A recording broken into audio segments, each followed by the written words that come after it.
राज्य रे जारी रही शीतलहरी गतकाली और 19 तारीख माने आज पर्यंत ओडिशार अनेक जिला को नहीं बड़ पूर्वानुमान करा जायछि।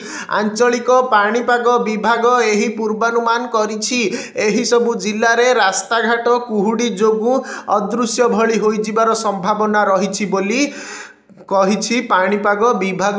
राज्य रे लागी रही शीत आसंता 5 दिन पर्यंत रातिर तापमात्रा रे कौनसी परिवर्तन नथिले मध्य राज्य रे जारी रहिबो शीत।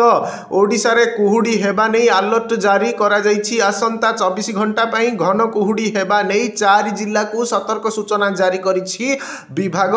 आज एही 4 जिल्ला कलाहांडी कंधमाल सुंदरगढ़ और कोरापुट रे कुहुडी हेबा नै सतर्क सूचना जारी करा घाटी रास्ता एवं दुर्घटना प्रवण जोन उपरे स्वतंत्र सतर्कता बजाई रखिबा पई परामर्श दिया जायछि।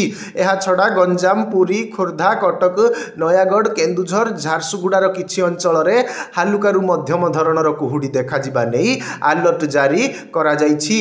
राज्यर आभ्यंतरीण ओडिशा सुंदरगढ़ केन्दुझर झारसुगुड़ा अनुगुल ढेंकानाल संबलपुर बरगढ़ कलाहांडी कंधमाल कोरापुट नवरंगपुर जिल्ला रे स्वाभाविक शीत अनुभूत हेउछि। गत 24 घंटा मध्य सर्वनिम्न तापमात्रा दारिंगीबाड़ी और फुलबाणी रे 8 डिग्री रेकर्ड करा जायछि।